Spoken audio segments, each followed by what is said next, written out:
Good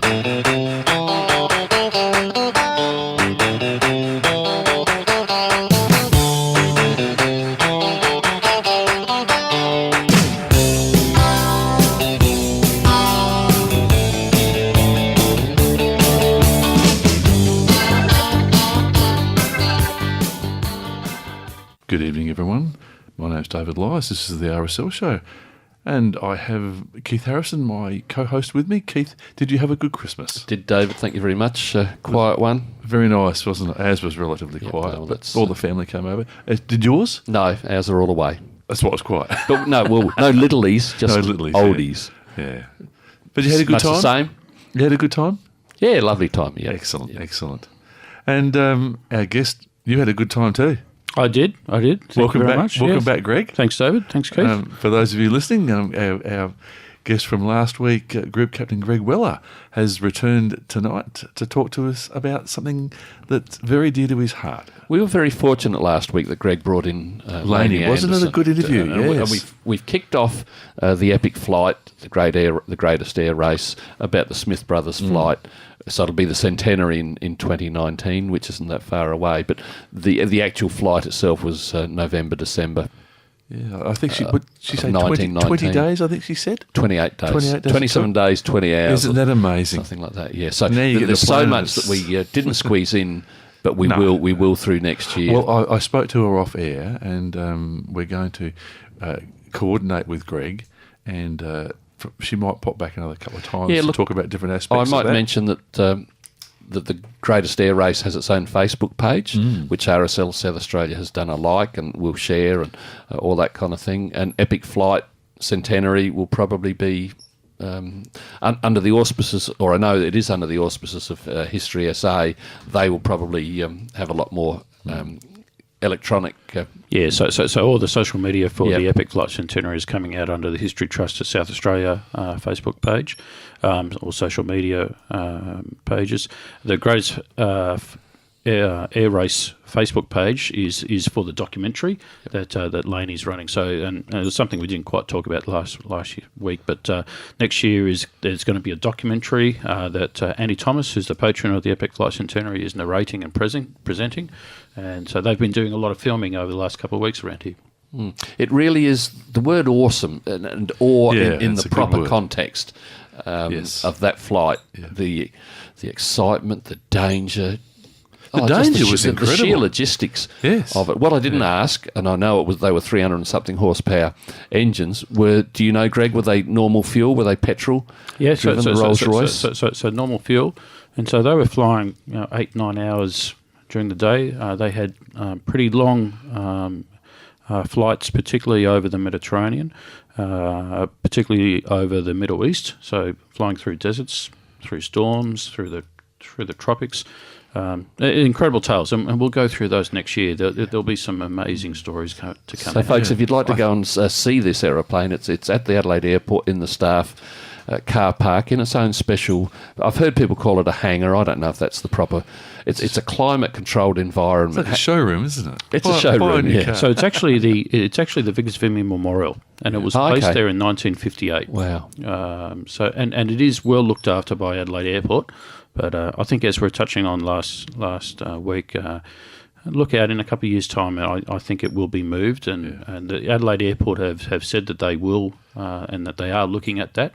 And I think there's some discussions going on between state and federal. It'll give it a whole new lease of life and a new audience, because I've been fascinated with it ever since I was a child. They could put it in that area between the new hotel and the concourse area, or the other side. I mean, everyone would see it. There'll be room.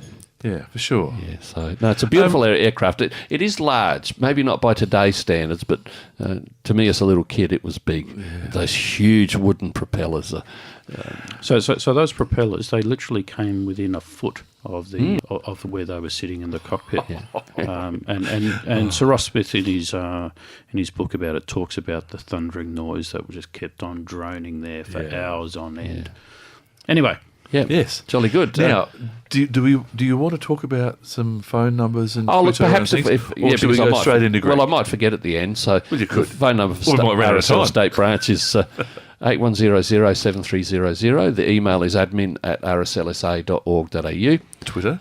Facebook and Instagram. So we have all of those. So we're still operating them during the break. The office is closed. It closed last week. And it was good of you to come in on your time off, too. Look, I don't think it's a chore. I think it's No, only it's fair if the station, the radio station Vision Australia, allows us the time. Then Yeah, we've taken it up. yeah, so Very good of them. So thank you to our listeners for hanging in there with us. Where was I going before that, David? Oh, yes, the RSL closure. The office is closed at the moment. We'll reopen on Monday, the 7th of January. If you need assistance, please go to our website. There's links there to out-of-hours cares such as Open Arms Counselling, 1-800-011-046, which is 24/7. And there's lots of other agencies, the Jamie Larkham Centre. Beyond Blue. All of those. Yeah. So there is help. Do take heed. In the case of an emergency, send an email to inquiry@plimptonvc.org.au. That email's being manned, and the Plimpton Veteran Centre will have various means at its disposal to help people. They've gone ahead in leaps and bounds, haven't they? They've become very, very proactive. I might even say we. Well, it's your. Yeah, the Veteran Centre isn't me so much, No, but I've certainly got a finger in the pie, and Yeah. I'm very proud of them. We've become the model, the template of what needs to roll out. Yeah. Well, should we go to Greg? Yeah, look, Greg's got plenty to talk about. The Greg- defence stand down, or whatever you blokes jargonise it with, and Well, it's interesting how you're talking about how people on standby, and that's quite often the case across the country with the ADF over the Christmas period. So, just like any other area, we always look forward to a break. And in fact, in the ADF, there's normally a stand down period from mid-December to mid-January, and that's promulgated by the Chief of Defence Force actually. And so everyone's encouraged to go and take a break during that because they've worked pretty hard during the year, but. As often is the case, it's always during that Christmas period when things happen, and certainly that's happened in South Australia when we had the Samson Flat fires a couple of years ago. As We you had were to saying, activate the airfield at very short notice over the Christmas break, and we did that. And when you say activate the airfield, that was for the firefighting aircraft. yeah, so we had to activate the runway, bring in an air movements team to support the operations for over 5 days of the Victorian aerial aircraft firefighters, and they were operating out of Edinburgh there for those fires. Greg, just on that, now, how difficult would that be where you have, say, civilian pilots not familiar with RAAF rules, regulations and things like that? That would have been a bit of a headache for a while.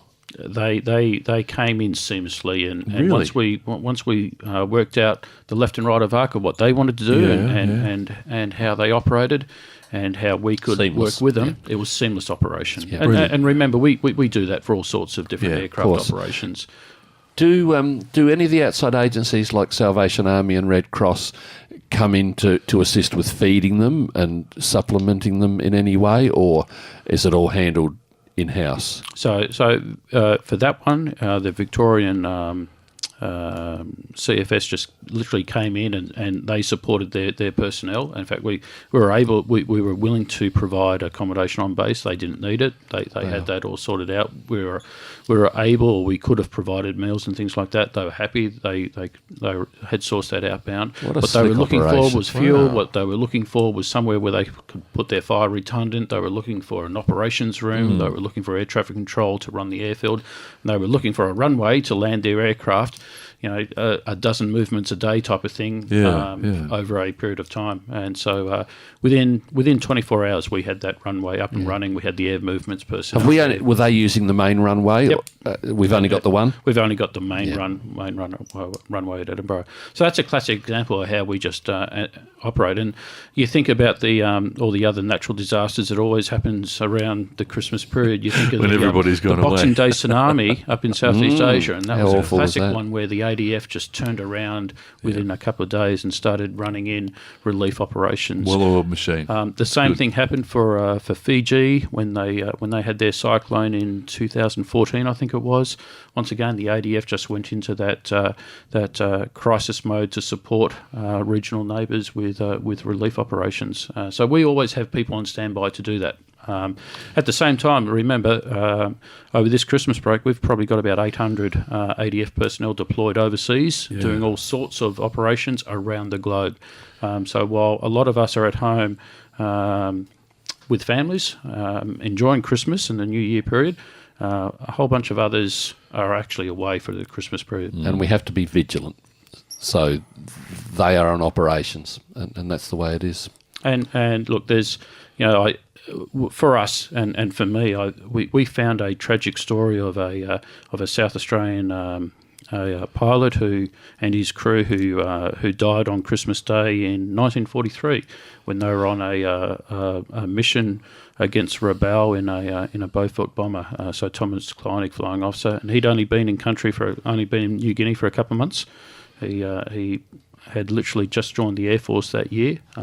He was out of the Barossa area.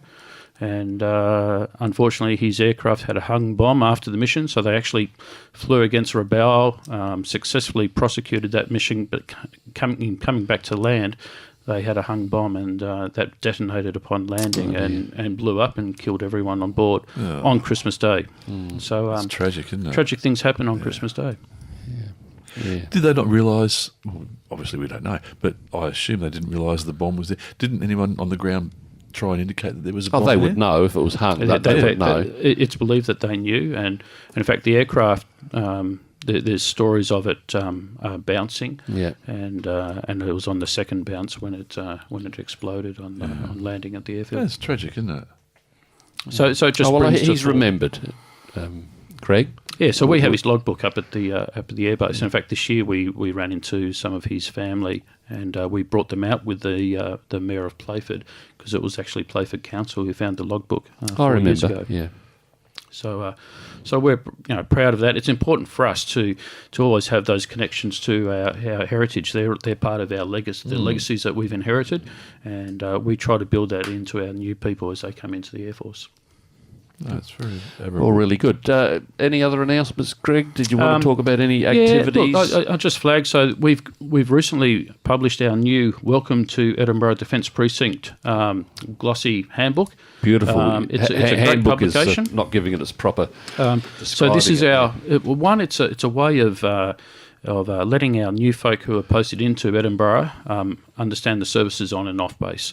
But more importantly, it's actually a great publication for us to connect with our off-base community, whether that's our veterans organisations, whether it's our schools, whether it's our councils, the sporting organisations. So it's a great book to read. It's actually online, so it's on raafapublications.org.au, and you can have a look at it there. It's about 80 pages.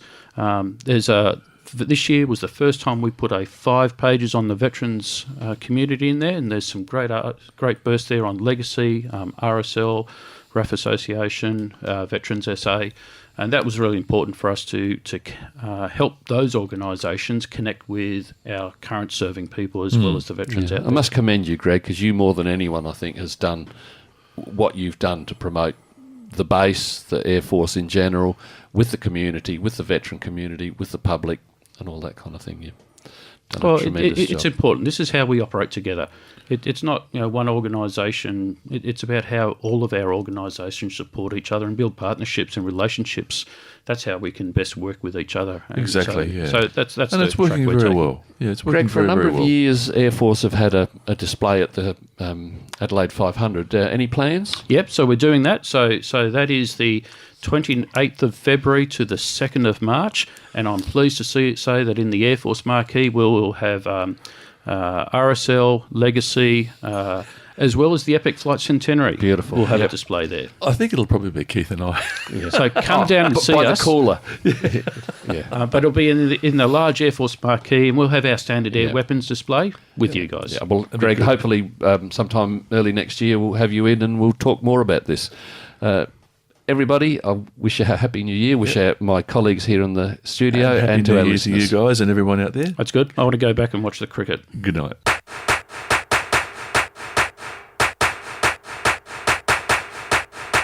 Bye.